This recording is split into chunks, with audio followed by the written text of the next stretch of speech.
Hello students, welcome to ePathshala. I am Dr. Shakila speaking on encapsulation of foods. Encapsulation is a process to entrap active agents within a carrier material, and it is a useful tool to improve delivery of bioactive molecules and living cells into foods. Encapsulation may be defined as a process to entrap one substance, which we can call as an active agent, within another substance, which is referred to as a wall material. The encapsulated substance, except active agent, can be called the core, fill, active, internal or payload phase. The substance that is encapsulating is often called the coating, membrane, shell, capsule, carrier material, external phase or matrix. Encapsulation of foods. Encapsulation was originally introduced in the area of biotechnology to make production processes more efficient, as the matrix around the cells allows for rapid and efficient separation of the producer cell and metabolites. Such technologies, developed approximately 60 years ago, are of significant interest to the pharmaceutical sector, especially for drug and vaccine delivery, but also have relevance for the food industry. In recent years, the food industry requires the addition of functional compounds in products. These compounds are usually highly susceptible to environmental, processing and or gastrointestinal conditions, and therefore encapsulation has imposed an approach for effective protection of those. Functional components are used to control flavor, color, texture or preservation properties. Bioactive compounds with various potential health benefits are included too. Encapsulation aims to preserve stability of the bioactive compounds during processing and storage, and to prevent undesirable interactions with food mass.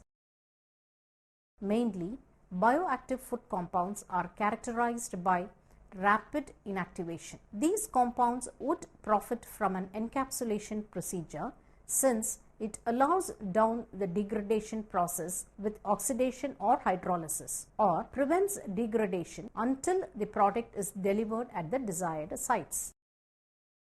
Thus, the bioactive component would be kept as fully functional. Also, this technology may provide barriers between sensitive bioactive materials and the environment, and thus to allow taste and aroma differentiation, mask bad tasting or smelling, stabilize food ingredients or increase their bioavailability.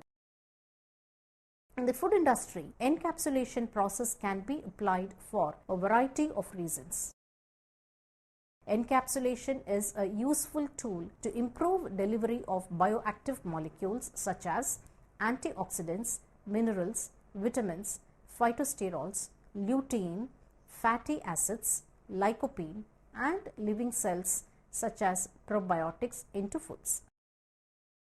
In most cases, encapsulation refers to a technology in which the bioactive components are completely enveloped, covered and protected by a physical barrier without any protrusion of the bioactive components. In addition to the above, encapsulation can be applied for modification of physical characteristics of the original material in order to allow easier handling, to help separate the components of the mixture that would otherwise react with one another, and to provide an adequate concentration and uniform dispersion of an active agent. Encapsulation also constitutes a competitive tool to create new properties to usual materials. Many vitamins, plant extracts, unsaturated fatty acids are hydrophobic liquids. Mixing such components in a hydrophilic food powder can prove to be a real challenge. In addition to protection, microencapsulation allows the conversion of ingredients into a free-flowing, easily suspendable, example hydrophobic vitamins in fruit juices, and dispersible such as cocoa in milk powders. Encapsulation is a process to entrap one substance within another substance, thereby producing particles with diameters of a few nanometers to a material, the active agent, fill, internal phase or payload phase. The substance that is encapsulating may be called the coating, membrane, shell, carrier material, wall material, external phase or matrix. The carrier material of the encapsulates used in food products or processes should be food grade and be able to form a barrier for the active agent and its surroundings. There are two main types of encapsulates which are distinguished, that is the reservoir type and the matrix type as shown in the figure. The reservoir type has a shell around the active agent. This type is also called capsule, single core, monocore or core shell type. The latter is a combination of the first two. Only spherical shaped encapsulates are shown, but other forms are also possible. Here the active is indicated in white and the carrier material in grey color. The active in the matrix type of encapsulates might be in the form of tiny droplets or is dispersed at the molecular level throughout the particle. Application of pressure can lead to breakage of the reservoir type of encapsulate and thus to the release of its contents. Many encapsulation processes are based on making first droplets of the active in gas, liquid or powder form, and these droplets are subsequently surrounded by carrier material in a gas or liquid phase via different physico-chemical processes. Among all materials, the most widely used for encapsulation in food applications are polysaccharides, proteins and lipids, which are also appropriate for encapsulation. The most important criteria for selection of an encapsulation material are functionality, that encapsulates should provide to the final product, potential restrictions for the coating material, concentration of encapsulates, type of release, stability requirements and cost constraints. Materials used for the design of protective shell of encapsulates must be food grade, biodegradable and able to form a barrier between the internal phase and its surroundings. The majority of materials used for encapsulation in the food sector are biomolecules.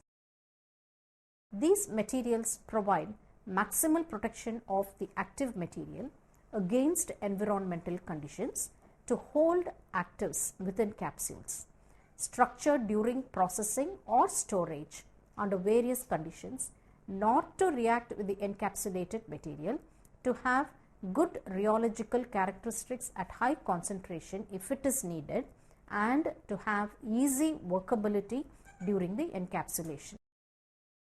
Among all the materials, the most widely used for encapsulation in food applications are polysaccharides. Starch and their derivatives such as amylose, amylopectin, dextrins, maltodextrins, polydextrose, syrups and cellulose and their derivatives are commonly used. Plant exudates and extracts are also used. Microbial and animal polysaccharides are also exploited. Apart from natural and modified polysaccharides, proteins and lipids are also appropriate for encapsulation. Among lipid materials suitable for food applications are fatty acids and fatty alcohols, waxes, glycerides and phospholipids. Let's explain encapsulation techniques which are commonly available for the encapsulation of foods. There are in fact a number of techniques available for encapsulation of food compounds. Since encapsulating compounds are very often in a liquid form, many technologies are based on drying. Drying are common techniques, and these techniques like spray drying, bed drying, fluid bed coating, spray chilling, spray cooling or melt injection are available to encapsulate active ingredients. Spray drying is one of the oldest and the most widely used encapsulation technique in the food industrial sector.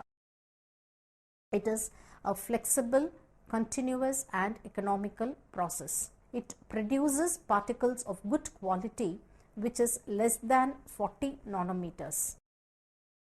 This feature is desired from the standpoint of sensorial and textural characteristics of the final products.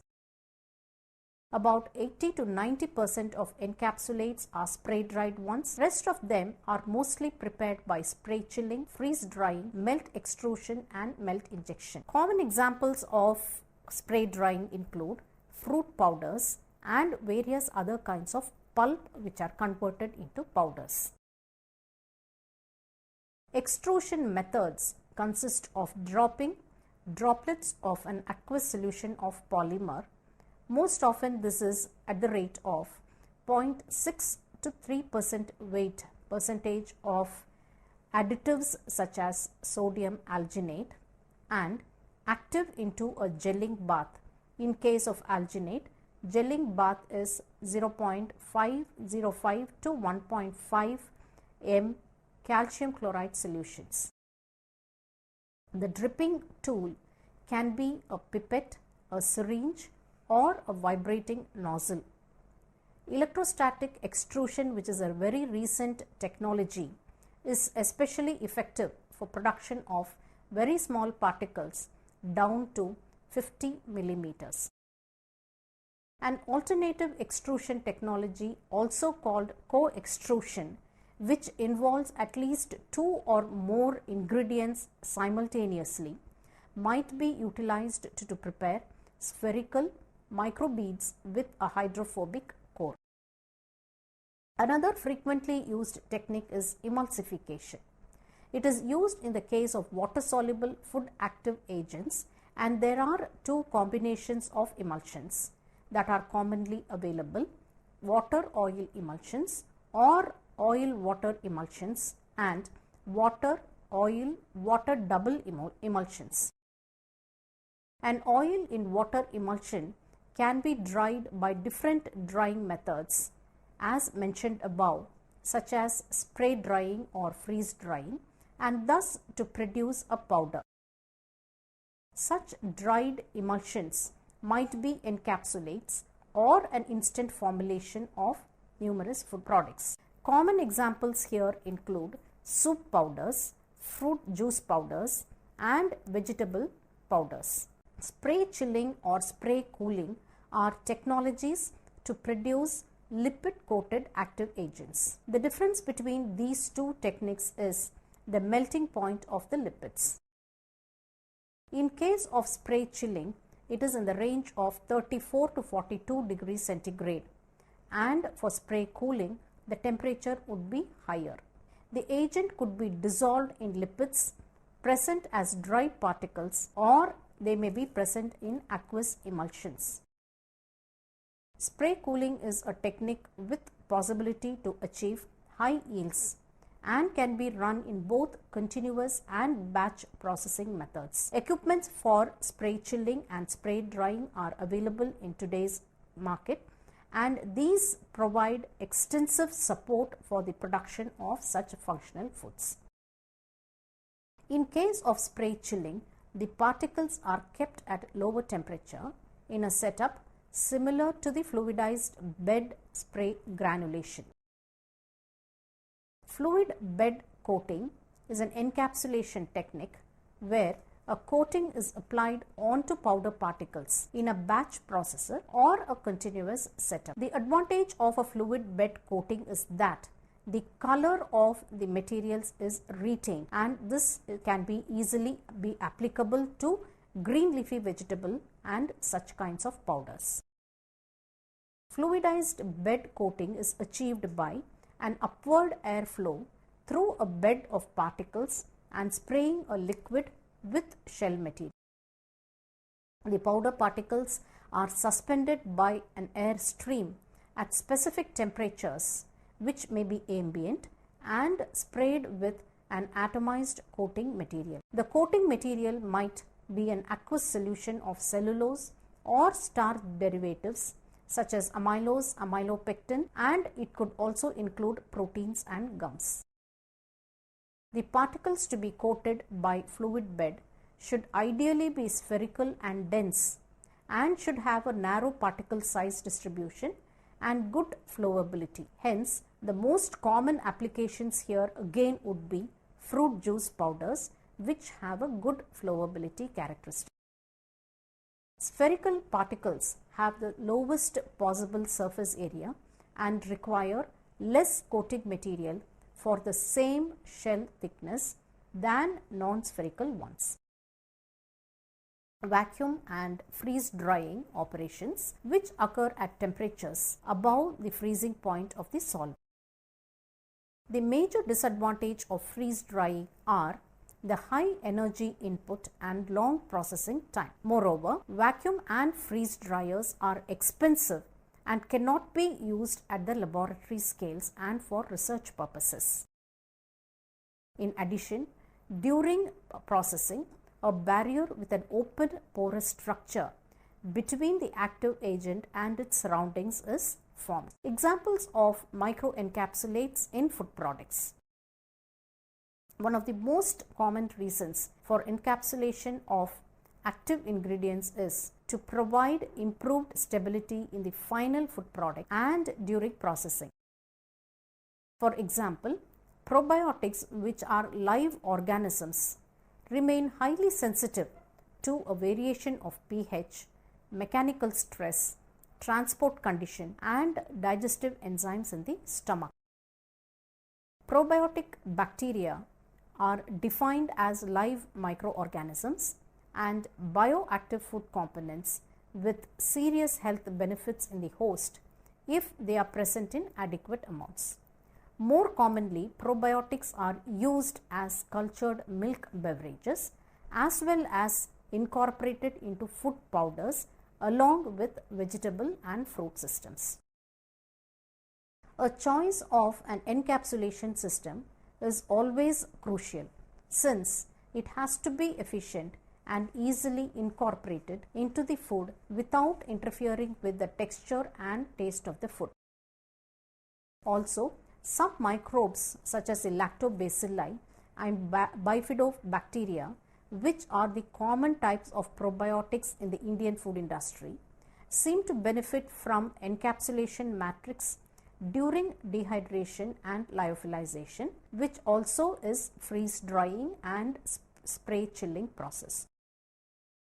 One among the gentle approaches for encapsulation is the extrusion technique, and in combination with matrix molecules that preserve or even promotes the functionality. This technology is advisable for probiotics, especially when they are included with fruit juice powders. Except extrusion, commonly used encapsulation techniques are spray, freeze, or vacuum drying, each of which is an expensive technique and can be done only under controlled conditions. Typical carrier materials are mixture of carbohydrates and or proteins, including microbial gums, gels, and alginates.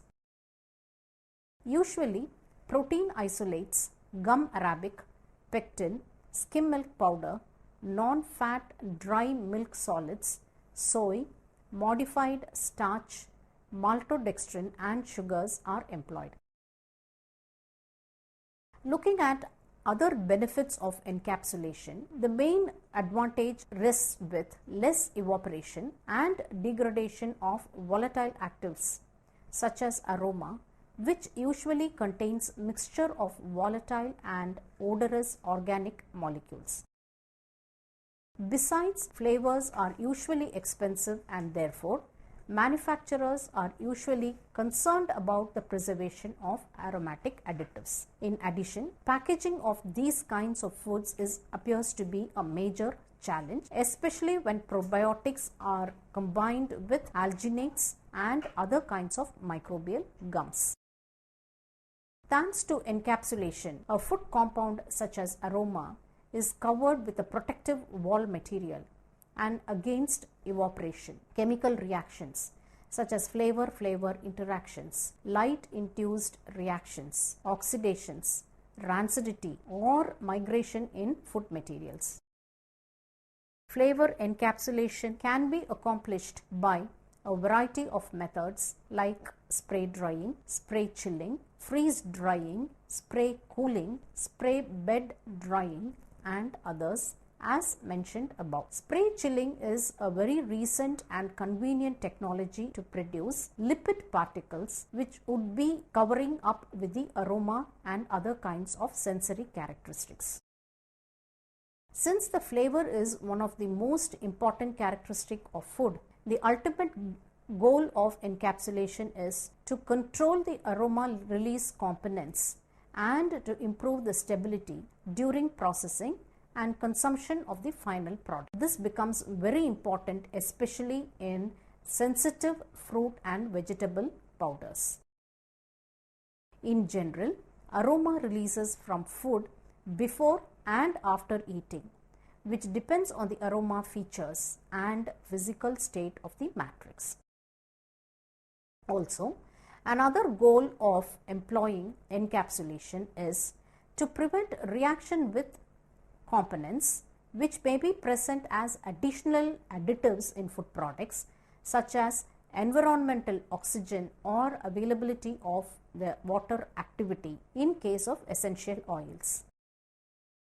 In fact, essential oils are slightly soluble in water and they transfer to the water their odor and taste. This way, the water activity of the food products gets reduced, and in the process, other kinds of untoward reactions set in. Hence, it becomes very important to consider that essential oils that contain terpenes, phenols, alcohols, aldehydes, esters, ketones and other components be safely enclosed within the carrier material in order that their sensitiveness is regained and released at controlled rates.